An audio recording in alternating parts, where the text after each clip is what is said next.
بسم الله الرحمن الرحيم. الحمد لله رب العالمين، والصلاة والسلام على سيدنا محمد وآله وصحبه أجمعين، أما بعد. أعوذ بالله من الشيطان الرجيم. بسم الله الرحمن الرحيم. ربنا وابعث فيهم رسولا منهم يتلو عليهم آياتك ويعلمهم الكتاب والحكمة ويزكيهم إنك أنت العزيز الحكيم. صدق الله العلي العظيم وبلغنا رسوله النبي الأمين الكريم ونحن على ذلك لمن الشاهدين والشاكرين. الحمدللہ درس قرآن مجید کے پچھلے 2 سیشنز میں ہم لوگوں نے جن آیت مبارکہ کی تفسیر پڑھی تھی اس میں اتنی بات آپ لوگوں کو کلیئر ہو چکی ہوگی کہ اللہ تعالیٰ نے ایک بہت ہی عظیم نعمت، بلکہ سب سے عظیم ترین نعمت جو ہمیں عطا فرمائی ہے، اس نعمت کا تذکرہ فرماتے ہوئے اس طرح فرمایا کہ اللہ تعالیٰ نے تم پر احسان کیا ہے. لقد من اللہ، اللہ تعالیٰ نے تم پر احسان کیا ہے. اور یہ احسان اللہ تعالیٰ نے کیوں جتایا ہے؟ حالانکہ اللہ تعالیٰ نے اس بات سے منع فرمایا ہے، ہمیں منع فرمایا ہے کہ احسان جتانا نہیں چاہیے. پھر اللہ تعالیٰ کیوں احسان جتا رہا ہے؟ تو مفسرین کرام نے یہ فرمایا ہے کہ اللہ تعالیٰ نے اس لیے احسان جتایا ہے کہ یہ جو بات ہے بہت ہی بڑی بات ہے، یہ جو نعمت ہے بہت بڑی نعمت ہے. اگر اللہ تعالیٰ ہمیں نہ بتاتا اس طرح کہ لقد من اللہ علی المؤمنین اذ بعث فیہم رسولا، کہ اللہ نے مومنوں پر احسان کیا ہے، تو احسان عام طور پہ جو ہوتا اس کے اوپر کا جو احسان ہوتا اعلیٰ درجے کا، اس کے لیے لفظ من یوز ہوتا، مننا یمنو. احسن یحسن سادے سے احسان کے لیے ہوتا. جیسے کوئی شخص ہے، اس نے کیا کیا، کسی لڑکی، نادار لڑکی کی شادی کرائی، اس کے ساتھ بھلائی کا معاملہ کیا، اس کے اوپر پیسے خرچ کیے، ایک اچھا رشتہ اس کو دیکھ کے شادی کر کے یتیم بچی کی اس نے اس کا گھر بسا دیا. تو اب اس آدمی نے اس لڑکی کے ساتھ جو احسان کیا اس کے لیے لفظ مننا یوز نہیں ہوتا، اس کے لیے کیا ہوتا، احسن. جتنا بڑا احسان ہوتا اس کے لحاظ سے الگ الگ ورڈز ہیں. عربی زبان میں یہ خصوصیت ہے کہ ہر جگہ الگ لفظ استعمال ہوتا، ایک ایک چیز کے لیے یا ایک ایک کام کے لیے الگ الگ الفاظ ہیں، اور چھوٹا چھوٹا فرق ہوتا، باریک فرق ہوتا اس میں. تو اللہ تعالیٰ نے یہاں پہ یہ فرمایا کہ مومنین پہ اللہ نے بڑا احسان فرمایا ہے کہ ان میں ایک عظیم رسول کو بھیجا ہے جو ان کو قرآن مجید کی آیات کی تلاوت کرتے ہیں، اللہ تعالیٰ کی آیات کی تلاوت کر کے سناتے ہیں، ان کا تزکیہ فرماتے ہیں، اور انہیں کتاب اور حکمت کی تعلیم دیتے ہیں، اگرچہ کہ وہ اس سے پہلے کھلی گمراہی میں تھے. سورہ آل عمران آیت نمبر 64. اس آیت مبارکہ کو کل ہم نے پڑھا تھا، جس میں اللہ تعالیٰ نے یہ فرمایا کہ کما ارسلنا فیکم رسولا منکم، جیسا کہ ہم نے تمہیں میں سے ایک عظیم الشان رسول کو بھیجا جو کیا کرتے ہیں، آیات کی تلاوت فرماتے ہیں، تمہارا تزکیہ فرماتے ہیں، اور تمہیں قرآن و سنت یا پھر قرآن و حدیث کی تعلیم دیتے ہیں، اور تمہیں وہ سب کچھ سکھاتے ہیں جو تم نہیں جانتے تھے. کل میں نے اس آیت پہ درس کو ختم کیا تھا. اگلی آیت جو آج ہم پڑھنے جا رہے ہیں وہ اس میں بھی یہ 3 چیزوں کا ذکر ہے. آیتیں الگ الگ ہیں لیکن یہی 3 چیزوں کو اس آیت میں بھی ذکر کیا گیا ہے. آخری چیز جو تھی کہ یہ حبیب مکرم صلی اللہ علیہ وسلم تمہیں ان چیزوں کا علم عطا فرماتے ہیں جو تم نہیں جانتے. اس کو سمجھنے کے لیے کئی ایک احادیث مبارکہ ہمیں سمجھ میں آتی ہے، کئی ایک احادیث مبارکہ ہمیں اس آیت کو سمجھانے میں مدد دیتی ہے. ایک حدیث پاک میں ہے کہ صحیحین میں ہے یہ حدیث شریف، جہاں تک مجھے یاد آ رہا صحیح بخاری صحیح مسلم میں. تو صحابی کہتے ہیں، جو راوی ہیں، کہ رسول پاک صلی اللہ علیہ وسلم ہم میں قام فینا خطیبا، مطلب یہ ہے کہ رسول پاک صلی اللہ علیہ وسلم خطبہ دینے کے لیے ٹھہرے فجر کی نماز کے بعد، اور رسول پاک صلی اللہ علیہ وسلم نے اتنا کچھ علم عطا فرمایا، پہلی والی امتوں کی بات کی اور ان کے واقعات سنائے، انبیاء کے واقعات، ان کی امتوں کے واقعات، پھر جنت کا ذکر، دوزخ کا ذکر، حضور ذکر فرماتے گئے. ایسا علم عطا فرما رہے تھے، ایسی غیبی باتیں آپ بتا رہے تھے فرماتے ہیں کہ پھر ظہر کا وقت آ گیا، ظہر کی نماز پڑھنے کے بعد پھر حضور اسی طرح خطبہ دینے لگے، اور پھر عصر کا وقت آ گیا، عصر کے بعد بھی حضور پاک صلی اللہ علیہ وسلم نے اسی طرح کیا۔ پھر راوی کہتے ہیں کہ ہم میں سے جس کو یاد رکھنا تھا انہوں نے یاد رکھا، جس کو بھولنا تھا وہ بھول گیا۔ اب جو یاد رکھے وہی چیزیں احادیث میں محفوظ ہو گئی اور ہم تک پہنچی۔ تو رسول پاک صلی اللہ علیہ وسلم ہمیں جو سکھاتے ہیں، اپنے امتیوں کو جو سکھاتے ہیں، اور اپنے صحابہ کو حضور پاک صلی اللہ علیہ وسلم نے جو سکھایا ہے، وہ ایک محدود قسم کا علم نہیں تھا۔ ہر قسم کا علم رسول پاک صلی اللہ علیہ وسلم سکھایا کرتے تھے۔ تو اللہ تعالیٰ نے یہاں پہ جو فرمایا کہ یہ عظیم رسول تمہیں جو نعمتیں عطا فرما رہے ہیں، تلاوت آیات سے وہ نعمت شروع ہو رہی ہے، اور آخری پانچویں نعمت جو بیان فرمائی وہ یہ ہے کہ وہ تمہیں وہ سب کچھ چیزیں سکھاتے ہیں، بتاتے ہیں جو تم نہیں جانتے تھے۔ تو صحابہ میں سے کسی کو اس بات کا علم نہیں تھا۔ ایک بار کا واقعہ ہے کہ رسول پاک صلی اللہ علیہ وسلم مسجد میں خطبہ دیتے ہوئے ٹھہرے اور فرمانے لگے کہ سلونی اما شئتم، تم مجھ سے جو چاہتے ہو پوچھ لو، جو چاہتے ہو پوچھ لو۔ یعنی کوئی لمٹ نہیں ہے، ایسا نہیں ہے کہ تم دنیا کے بارے میں ہی پوچھ لو، جو ماضی ہے گزر گیا اس کے بارے میں پوچھو، جو ہونے والا ہے وہ پوچھو، یا آخرت کا پوچھو۔ نہیں، ماضی کا پوچھو، حال کا پوچھو، استقبال کا، آنے والے کا، فیوچر کا پوچھ لو، قیامت کے دن کا پوچھو، جنت کا پوچھو، دوزخ کا پوچھو، جو پوچھنا ہے پوچھ لو، ماں کے پیٹ میں کیا ہے پوچھ لو، پھر اپنے نسب کے بارے میں پوچھنا ہے پوچھ لو، جو سلونی عما شئتم، جو چاہے پوچھ لو۔ ایک صحابی اٹھ کے اپنے بارے میں پوچھے، رسول پاک صلی اللہ علیہ وسلم ان کو جواب دے دیے۔ ایک شخص اٹھا، کہنے لگا کہ یا رسول اللہ، لوگ میرے بارے میں بولتے ہیں ایسا کہ نعوذ باللہ، میں مطلب وہ شخص اپنے بارے میں بولے کہ مجھے اس طرح کہا جاتا ہے کہ حلال کی اولاد نہیں ہوں۔ رسول پاک صلی اللہ علیہ وسلم نے ان کو ان کا صحیح نسب بتایا، مطلب وہ حلال کی اولاد تھے۔ رسول پاک صلی اللہ علیہ وسلم اس طرح فرماتے جاتے تھے کہ سلونی عما شئتم، صحابہ اپنے اپنے سوال کرتے، رسول پاک صلی اللہ علیہ وسلم بتا دیتے۔ اب آپ بتائیں کہ بچہ حلال کا ہے حرام کا ہے کون بتاتا؟ ڈی این اے ٹیسٹ تو وہ زمانے میں بھی نہیں تھا، ہوگا جو بھی طریقہ کار وہ زمانے میں رہتا تھا، اب کروا رہے ہیں۔ اب سمجھ میں آ رہا ہے کہ کون کس کی اولاد ہے، کوئی غلط اپنے کو کسی کی جانب منسوب کر رہا ہے تو پکڑا جاتا۔ لیکن رسول پاک صلی اللہ علیہ وسلم کا جو علم ہے وہ کسی چیز کے ساتھ یا کسی ایک خاص میدان میں محدود نہیں ہے۔ یہ کون سا اسلامی ٹاپک ہے آپ بتائیے؟ اسلامی ٹاپک ہے کیا یہ؟ یعنی دین کا اس سے ایک ڈائریکٹ تعلق آپ کو دکھ رہا کیا؟ نہیں، لیکن اللہ تعالیٰ نے بھی اس ٹاپک پہ اپنے ارشادات فرمائے ہیں، رسول پاک صلی اللہ علیہ وسلم نے بھی۔ حضور تو صحابی کو کہہ رہے ہیں کہ نہیں تم حلال کی اولاد ہو۔ حضور کو معلوم ہے ان کی اماں کون ہے، ان کا بابا کون ہے، ان کی ماں کتنی پاکیزہ ہے، اور شادی کے بعد ہی وہ پیدا ہوئے ہیں۔ پوری پوری بات رسول پاک صلی اللہ علیہ وسلم نے ایک جملے میں بتا دی۔ اور اللہ تعالیٰ نے قرآن مجید میں حضرت مریم کی پاکیزگی کو بیان فرمایا، حضرت عیسیٰ کے نسب کے بارے میں بتا دیا کہ یہ بغیر باپ کے ہوئے ہیں، اللہ تعالیٰ کے حکم سے۔ اللہ تعالیٰ نے جبریل امی کو بھیجا، انہوں نے حضرت مریم کے گریبان میں پھونک ماری، پھر حضرت مریم حاملہ ہوئی، اس طرح ولادت ہوئی۔ نسب یہاں پہ اللہ تعالیٰ بیان فرما رہا ہے۔ تو انبیاء کا کام یہ ہے کہ یہ بھی بتا دیتے ہیں کہ کون حلال کا ہے کون نہیں ہے۔ تو حضور کا علم محدود نہیں ہے، اور نہ وہ علم، نہ رسول پاک صلی اللہ علیہ وسلم لمیٹڈ معلومات دیتے، نہیں، سب کچھ بتاتے ہیں حضور، جس کو جو دینا ہے وہ عطا فرماتے۔ یہ تین جو نعمتیں ہیں بڑی عظیم نعمتیں ہیں۔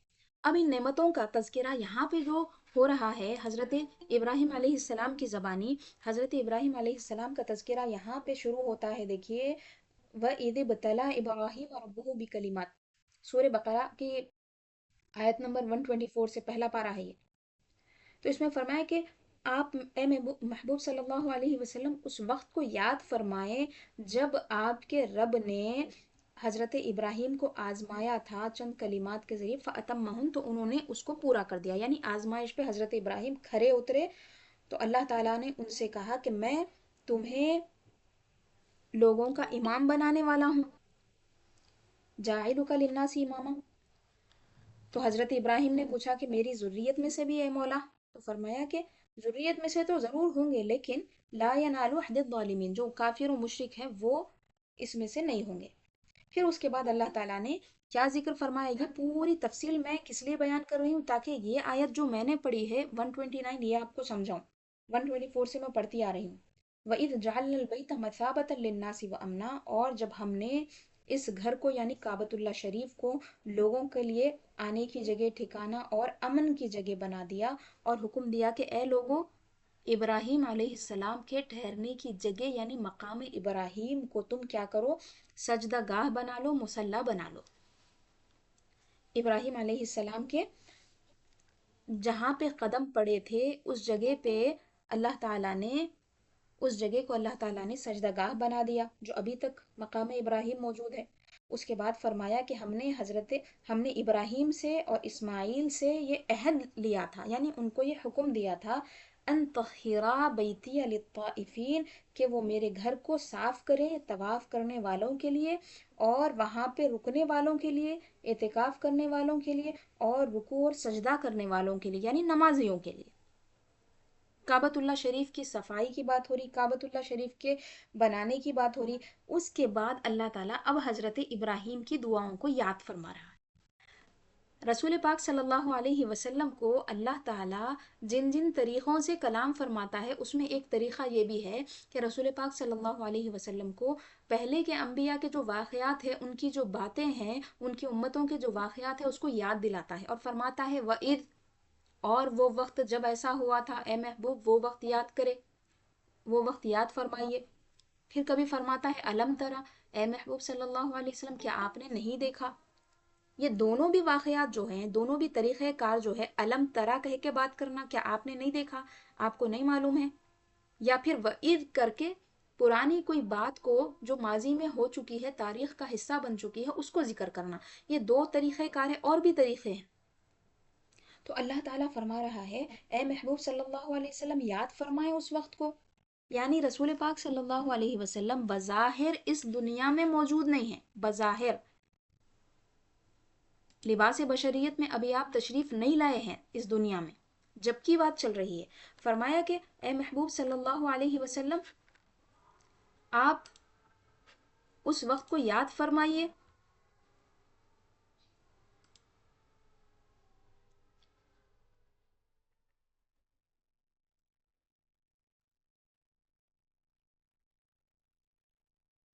آیت مبارکہ آپ کے ساتھ بھی میں شیئر کر دے رہی ہوں۔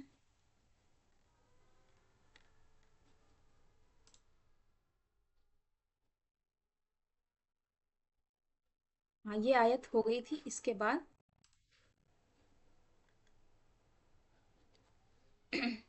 وَإِذْ قَالَ ابراہیم، اور اس وقت کو یاد فرمائیے جب حضرت ابراہیم نے کہا رب اجعل ھذا بلدا آمنا، اے میرے رب اس شہر کو یعنی شہر مکہ کو تو امن والا بنا دے۔ یہ پہلی دعا ہے۔ اب دعائیں حضرت ابراہیم علیہ السلام کی شروع ہو رہی ہیں، اور وہ دعاؤں کی اہمیت ایسی ہے کہ اللہ تعالیٰ نے جوں کی توں دعائیں یہاں پہ ذکر کر دی ہے، جیسی حضرت ابراہیم نے دعا کی اسی طرح یہاں پہ ذکر کر دی، بڑی اہمیت والی، بڑی شان والی دعائیں ہیں۔ فرمایا کہ اس وقت کو اے محبوب صلی اللہ علیہ وسلم آپ یاد فرمائیں جب ابراہیم نے کہا تھا اے میرے رب اس شہر کو امن والا شہر بنا دے، وَارْزُقْ أَهْلَهُ مِنَ الثَّمَرَاتِ، اور اہل مکہ کو یعنی یہاں رہنے والوں کو پھلوں سے رزق عطا فرما، ان کو خوب پھل کھلانا۔ کس کو؟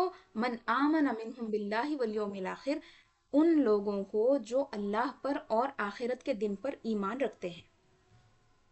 یہاں پہ دعا ختم ہوئی حضرت ابراہیم کی۔ اس کے بعد پھر اگلی آیت میں دعا آتی ہے، یہاں پہ اللہ تعالیٰ کا قول شروع ہو رہا۔ اللہ تعالیٰ نے فرمایا قال، اللہ نے فرمایا ومن کفر فامتعہ قلیلا، اور جو کفر کیا اور جس نے کفر کیا میں اس کو کیا کرتا ہوں، تھوڑا سا ڈھیل دے دیتا ہوں، اور اس کو مال و متاع دے دیتا ہوں۔ امتعہ، میں اسے مال و متاع دیتا ہوں، دنیاوی زندگی کی آرائش اس کو میں میسر کر دیتا ہوں کچھ، ثم اضطرہ الی عذاب النار، پھر میں عذاب دوزخ کی طرف اس کو کھینچ لے جاتا ہوں۔ وبئس المصیر، اور یہ کیا ہی برا ٹھکانہ ہے۔ یہ ایک دعا ہو گئی۔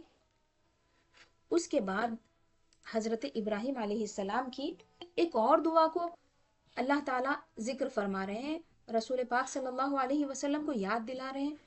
اور ایک واقعے کو بھی یاد دلا رہے ہیں. کعبۃ اللہ شریف کی صفائی کی بات ہوئی، اب بنانے کی بات ہوئی. فرمایا وَإِذْ يَرْفَعُ إِبْرَاهِيمُ الْقَوَاعِدَ مِنَ الْبَيْتِ وَإِسْمَاعِيلُ، اور اے محبوب صلی اللہ علیہ وسلم اس وقت کو یاد فرمائیے جب جب کون؟ ابراہیم اور اسماعیل گھر کے یعنی کعبۃ اللہ شریف کی بنیادوں کو اٹھا رہے تھے. یعنی اللہ تعالیٰ کے گھر کو بنانے کا جو پروسیس تھا اس کو بھی اللہ تعالیٰ ذکر فرما رہے ہیں. گھر کو دھونا اللہ کے، اس کو صاف صفائی کرنا، پانی سے صاف کرنا، پورا جتنی صفائی ہے اس صفائی کا بھی ذکر کیا.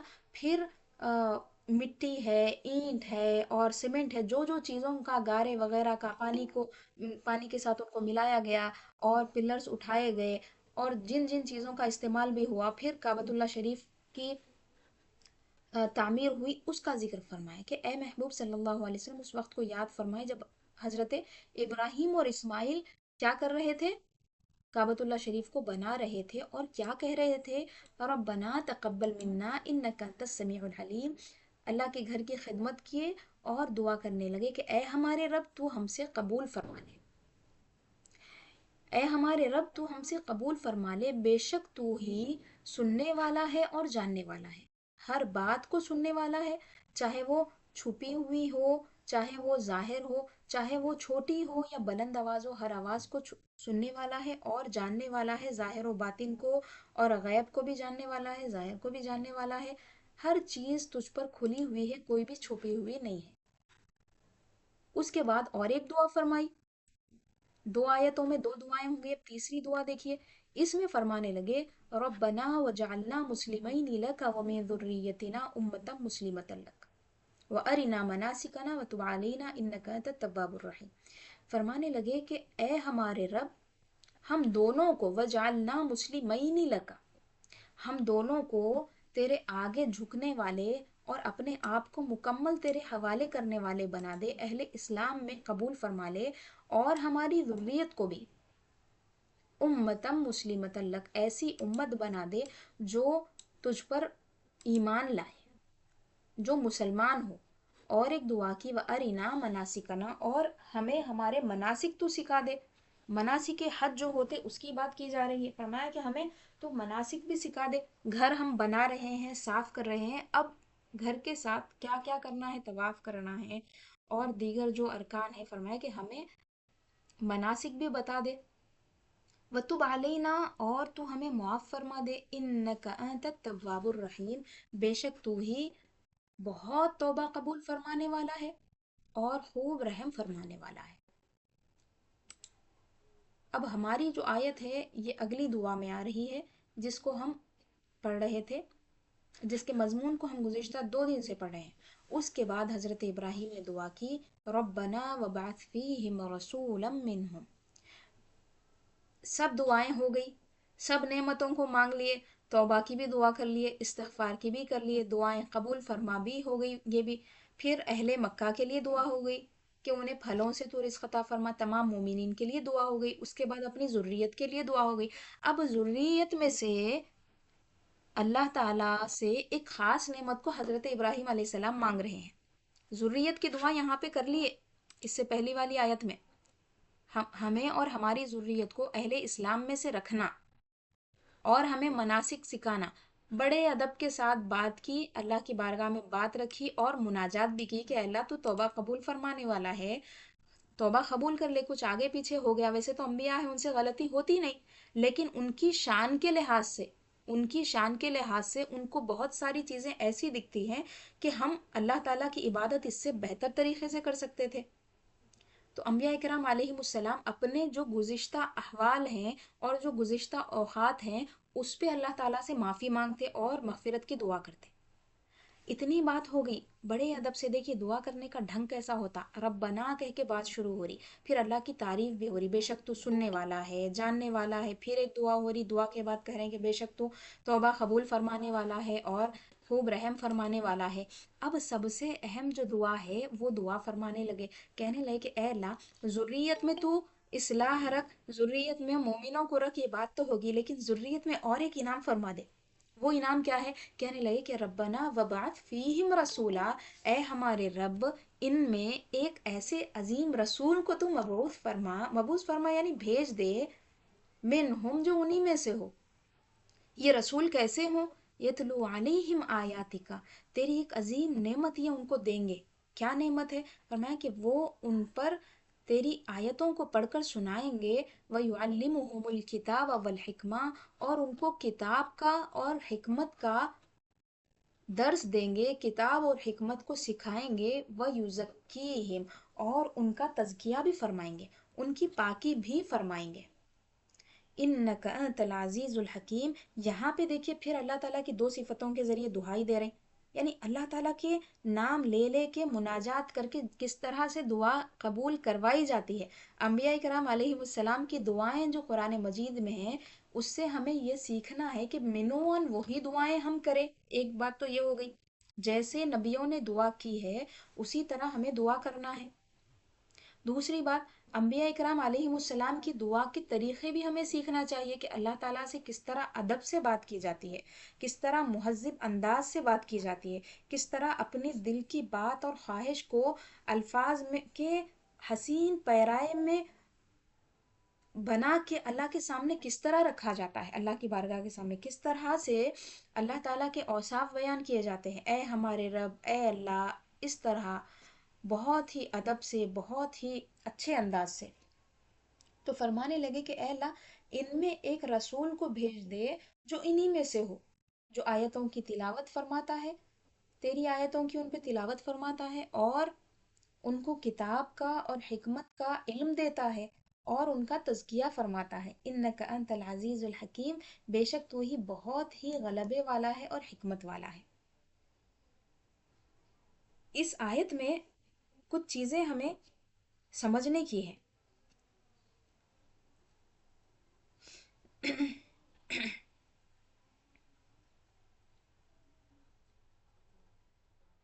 حضرت ابراہیم علیہ السلام نے جو ہمارے لیے دعا کی کہ ہمیں اللہ تعالیٰ ایک رسول کو بھیجے جو رسول ہمارا تزکیہ کرے، کفر و شرک کی گندگیوں سے، بد اخلاقیوں سے، خرابیوں سے، حرام چیزوں سے ہمیں نکال کے نور کی طرف اور روشنیوں کی طرف لے جائے، اچھے اخلاق سکھائے، وحدانیت سکھائے، اور اللہ اور اس کے رسول کو ماننا سکھائے، ایمان سکھائے، جنت کا راستہ دکھائے۔ تو حضرت ابراہیم علیہ السلام نے ہمارے ساتھ جو شفقت فرمائی ہے، ہمارا جو لحاظ رکھا ہے، اس بات کو رسول پاک صلی اللہ علیہ وسلم نے کئی مرتبہ ذکر فرمایا۔ ایک مرتبہ فرمایا کہ حضرت ابراہیم پہ درود بھیجتے رہو، وہ تمہارے لیے بہت ہی مہربان تھے، حضرت ابراہیم تمہارے لیے بڑے مہربان ہیں۔ لہٰذا رسول پاک صلی اللہ علیہ وسلم نے ان کے احسانات چکانے کے لیے، جو امت پہ احسانات ہیں اس کو پورا کرنے کے لیے کیا کیا؟ جب صحابہ نے پوچھا کہ یا رسول اللہ صلی اللہ علیہ وسلم، اللہ تعالیٰ نے ہمیں حکم دیا ہے کہ یا ایھا الذین آمنوا صلوا علیہ وسلموا تسلیما، اے ایمان والو درود و سلام کے نذرانے پیش کرو اس رسول اعظم صلی اللہ علیہ وسلم کی بارگاہ میں، اس نبی مکرم صلی اللہ علیہ وسلم کی بارگاہ میں صلات کے اور سلام کے نذرانے پیش کرتے رہو۔ تو یا رسول اللہ، سلام تو ہم سمجھ گئے، سلام کیسا ہوتا؟ السلام علیکہ یا رسول اللہ، اس طرح صحابہ سلام کرتے تھے، السلام علیکہ یا نبی اللہ، اس طرح سلام کرتے تھے۔ تو کہنے لگے کہ یا رسول اللہ سلام تو ہم سمجھ گئے، یہ صلات کیا ہے آپ بتا دیجئے۔ تو حضور نے فرمایا کہ تم اس طرح کہو، اللہم صلی علی محمد وعلی آل محمد کما صلیت علی ابراہیم وعلی آل ابراہیم انک حمید مجید، اللہم بارک علی محمد وعلی آل محمد کما بارکت علی ابراہیم وعلی آل ابراہیم انک حمید مجید۔ حضرت ابراہیم علیہ السلام کا ہم سے بڑا تعلق ہے۔ رسول پاک صلی اللہ علیہ وسلم کی امت کے لیے انہوں نے بڑی عظیم دعا کی، اور ایسی دعا تھی کہ اس میں پوری جامعیت تھی۔ ہماری اخلاقی جو تربیت ہے وہ بھی اس کے اندر شامل ہو گئی، ہماری جو دینی تربیت ہے وہ بھی شامل ہو گئی، آسمانی کتاب کا جو علم ہمیں دیا جانا ہے اس کا بھی ذکر ہو گیا، اور اللہ سے یہ بھی مانگ لیا کہ ان کی زبان مبارک سے جو حکمت بھرے کلمات نکلتے ہیں اس کے ذریعے اس امت کو تو نوازتا رہے۔ پوری باتیں، سب اہم ترین نعمتوں کو گن دیا۔ رسول پاک صلی اللہ علیہ وسلم نے اس بات کا احسان اس طرح چکایا کہ امتیوں پہ احسان ہے تو ہمیں حکم دیا کہ تم نماز میں بھی اسی طرح کرنا ہے۔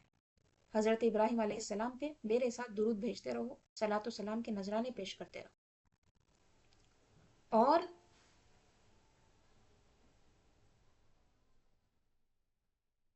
رسول پاک صلی اللہ علیہ وسلم نے کسی موقع پہ ارشاد فرمایا کہ میں حضرت عیسیٰ علیہ السلام کی بشارت ہوں۔ پہلے فرمایا کہ میں میرے باپ حضرت ابراہیم علیہ السلام کی دعا ہوں اور حضرت عیسیٰ کی بشارت ہوں۔ حضرت ابراہیم علیہ السلام کی دعا کو اللہ تعالیٰ نے قرآن مجید میں محفوظ کیا، اور اسی آیت کی طرف حضور اشارہ فرما رہے تھے کہ اللہ تعالیٰ سے حضرت ابراہیم علیہ السلام نے کعبۃ اللہ شریف کی جو بنیاد انہوں نے رکھی، کعبۃ اللہ شریف کو جو انہوں نے بنایا، اس کے بعد اللہ سے دعا کی اور اللہ نے وہ دعا قبول فرما لی۔ یہاں پہ ایک میں اچھی بات آپ کو بتاتی ہوں، ایک نقطہ میرے دل میں آیا، اللہ تعالیٰ قبول فرمائے، کہ کعبۃ اللہ شریف کے بنانے کے بعد میں حضرت ابراہیم نے دعا کی اور اللہ نے وہ دعا قبول فرمائی، بڑی اہمیت سے اس کا ذکر بھی فرمایا، اور آج تک ہم قرآن کی تلاوت میں اس آیت کو پڑھتے ہیں، اس دعا کو پڑھتے ہیں۔ تو اگر ہم کسی مسجد کی تعمیر کے بعد دعا کریں، خاص طور پہ مسجد بنانے والا جو ہے اور مسجد کے جو مزدور ہیں وہ دعا کریں تو ان کی دعا قبول ہوگی۔ اسی طرح اگر کوئی مدرسہ بنا رہا ہے تو اس کی دعا بھی قبول ہوگی۔ کیوں؟ کیونکہ انبیاء کی دعائیں جن جگہوں پہ، جن مواقع پہ قبول ہوئی ہے، وہ ہمارے لیے ایک نمونہ ہے، ہمارے لیے اسوہ ہے۔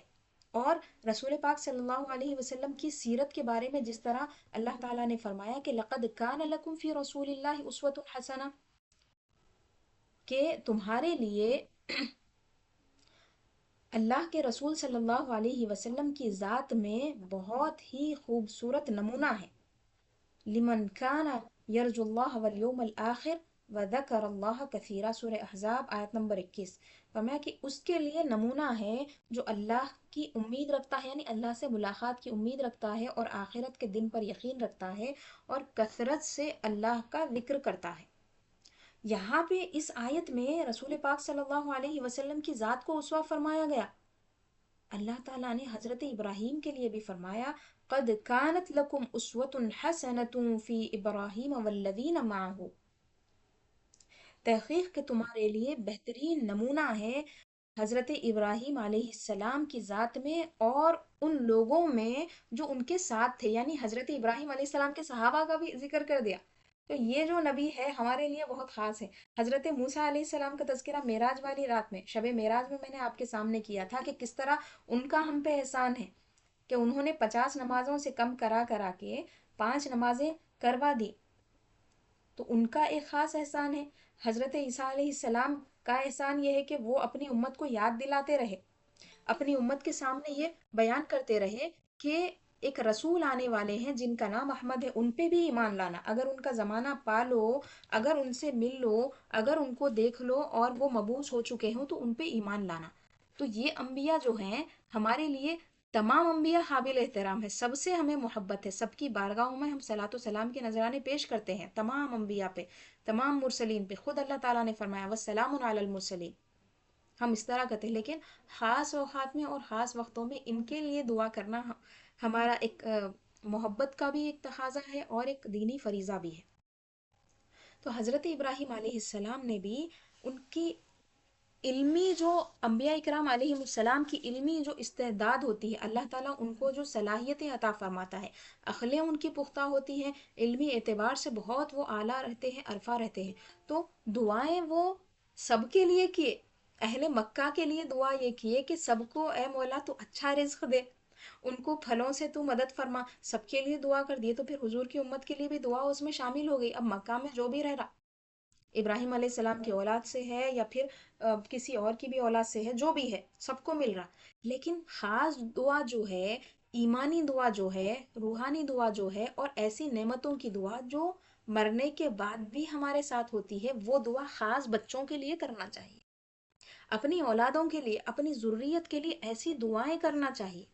ہاں، یہ دعا جو ہے یہ ختم ہو گئی، اب کوئی بھی نہیں کریں گا، یہ دعا بس تلاوت کریں گے، اس طرح کوئی نہیں کر سکتا کہ میری اولاد میں ایسے رسول کو بھیج دے، کون بولیں گا؟ کیونکہ خاتم النبیین تشریف لا لیے، اب یہ برکتاً آیت پڑھی جائیں گی، بس قرآن کی تلاوت کی جائیں گی، لیکن آپ طریقہ کار کو یہاں سے سیکھنا ہے، اپنی اولاد کے لیے، اپنی ذریت کے لیے کس طرح دعا کی جاتی ہے، ان کی پاکیزگی کے لیے، ان کے ایمان کے لیے، ان کے اسلام کے لیے، اور صراط مستقیم پہ قائم رہنے کے لیے کیسی دعا کرنا ہے، یہ بھی آج کے سبق میں سیکھ لیجیے۔ دعا کے بعد فرمایا انک انت العزیز الحکیم، بے شک تو ہی غلبے والا ہے، اور بے شک تو ہی حکمت والا ہے۔ تو اللہ تعالیٰ کے دو اسما ہیں، ایک ہے اللہ کا عزیز ہونا، عزت والا ہونا، غلبے والا ہونا، دوسرا حکیم ہونا، یہ دونوں کا ذکر کیا۔ آپ کو میں بتاؤں کیوں اس کا ذکر کیا۔ آپ لوگ قرآن مجید میں پڑھتے کہ آیت کا ختم جو رہتا نا، وہاں پہ اللہ تعالیٰ کی ایک یا دو صفتیں رہتی، تواب الرحیم ہے، سمیع علیم ہے۔ تو یہ جو صفات آخر میں ذکر ہوتی، اس کا لنک رہتا آیت سے، اس کا بہت گہرا تعلق آیت سے رہتا۔ اب یہاں پہ جو دعا مانگی گئی ہے، یہ بہت ہی عظیم دعا مانگی گئی ہے اللہ تعالیٰ سے، اپنی بہت بڑی خواہش ہے، ان کی قلبی خواہش جو تھی ابراہیم علیہ السلام کی، اس خواہش کا انہوں نے اظہار فرمایا، اپنی تمنا جو تھی اللہ تعالیٰ کے سامنے پیش کی اور معروضہ رکھا۔ تو اس دعا کی قبولیت کے لیے اتنا اسٹرانگ لفظ لائے، فرمائے کہ عزیز ہے، عزیز یعنی غلبے والا ہے، عزت والا ہے، اور اللہ تعالیٰ کی اس صفت کے ذریعے وہ سفارش کر رہے ہیں، اپنی دعا کی قبولیت کروا رہے ہیں۔ فرما رہے ہیں کہ اللہ تو عزیز ہے، انک انت، بے شک تو ہی غلبے والا ہے، اور کیا ہے، حکمت والا ہے۔ اللہ تعالیٰ کی حکمت کی بھی وہ دہائی دے رہے ہیں، اللہ تعالیٰ کا عزیز ہونا اور غلبے والا ہونا یہ بھی بیان فرما رہے ہیں۔ رسول پاک صلی اللہ علیہ وسلم کی جو میں نے حدیث پاک ابھی آپ کو سنائی تھی، وہ مکمل حدیث بھی ہم لوگ پڑھ لیتے ہیں، یہی اس کا صحیح موقع ہے، اور اس آیت کی تفسیر میں اس کو پڑھنا بھی چاہیے۔ حضرت ارباز بن ساریہ رضی اللہ تعالیٰ عنہ راوی ہیں، کہتے ہیں کہ رسول پاک صلی اللہ علیہ وسلم نے ارشاد فرمایا انی عند اللہ لخاتم النبیین وان آدم لمنجدل فی طینتہ وسأنبئکم بأول ذلک دعوت ابی ابراہیم وبشارت عیسیٰ بی ورؤیا امی التي رأت وكذلك امہات النبیین یرین۔ فرمایا کہ بے شک میں اللہ کے پاس تمام انبیاء کا خاتم ہوں، آخری نبی ہوں، اور بے شک حضرت آدم علیہ السلام اپنی مٹی میں لطپت تھے، یا پھر مٹی میں تھے موجود، اس وقت میں نبی تھا۔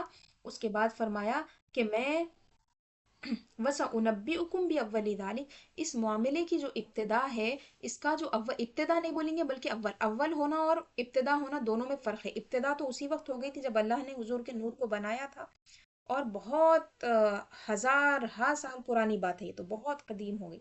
تو فرمایا کہ اس امر کے اول کی میں تمہیں اطلاع دیتا ہوں، خبر دیتا ہوں، غیب کی بات بتاتا ہوں۔ انبئکم دعوت ابی ابراہیم، میں میرے باپ حضرت ابراہیم علیہ السلام کی دعا ہوں، وہ بشارت عیسیٰ بی، اور حضرت عیسیٰ نے میرے بارے میں جو بشارت دی تھی میں وہ بشارت ہوں، ورؤیا امی التی رأت، اور میں میری والدہ کا وہ خواب ہوں جو انہوں نے دیکھا ہے۔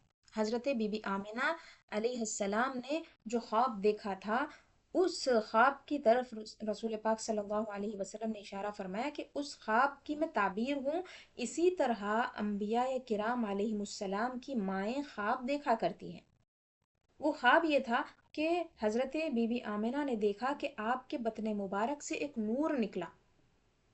ہاں، حقیقت میں بھی ولادت کے وقت یہی ہوا تھا، حقیقت میں ہوا تھا، نور نکلا تھا، اور دور دراز کی چیزیں، بلکہ حجاز سے نکل کر ملک شام تک کی چیزیں بالکل ظاہر ہو گئی تھی، سب چیزیں کھل گئی تھی، اور کئی خواب آپ نے دیکھے تھے۔ تو اس کا رسول پاک صلی اللہ علیہ وسلم نے اشارہ فرمایا۔ ایک اور حدیث میں یہ بھی آتا ہے، فرمایا کہ دعوت ابی ابراہیم و بشرا عیسیٰ بی ورأت امی انہ خرج منها نور اضاءت له قصور الشام، میں حضرت ابراہیم، میرے باپ، فرمایا ابھی، والد نہیں فرمائے، والد وہی ہوتا ہے جو سگا باپ ہوتا ہے، ولدہ یلید یعنی جنہ، جو جننے والا ہوتا ہے وہ باپ ہوتا، والد والدہ الگ ہوتے، لیکن یہاں پہ ابھی فرمایا یعنی جد اعلیٰ، میرے باپ حضرت ابراہیم کی میں دعا ہوں، اور میرے بارے میں حضرت عیسیٰ نے جو بشارت دی وہ بشارت ہوں میں، اور میری ماں نے دیکھا، خواب دیکھا کہ ان سے ایک نور نکلا ہے جس سے شام کے محلات روشن ہو گئے،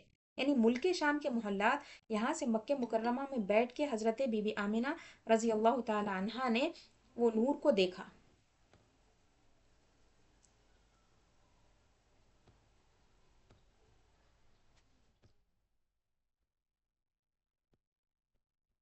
اس حدیث میں بہت ساری تفصیل بھی بیان کی گئی ہے، لیکن مختصراً میں نے آپ لوگوں کو بیان کر دیا۔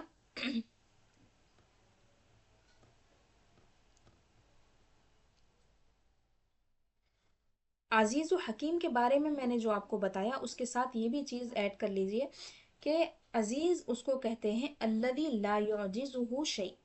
عزیز وہ ہے، یعنی ایسا غلبے والا ہے جس کو کوئی بھی چیز نیچا نہیں کر سکتی، کوئی بھی چیز اس کو عاجز نہیں کر سکتی۔ یعنی اللہ تعالیٰ سے دعا مانگنے کے بعد حضرت ابراہیم علیہ السلام فرما رہے ہیں کہ تیری قوت میں، تیری طاقت میں کوئی کمی نہیں ہے، کوئی تجھے نیچا نہیں کر سکتا، تو اگر عطا فرماتا ہے یہ تو عطا فرما دے، تیرے قدرت میں کوئی کمی نہیں لا سکتا، وہ قادر علی کل شیء۔ اور عزیز وہ ہوتا ہے کہ کوئی اسے عاجز نہیں کر سکتا، اور وہ ہر شے پر قادر ہوتا ہے۔ حکیم کون سا ہوتا ہے؟ حکیم کس کو بولتے ہیں؟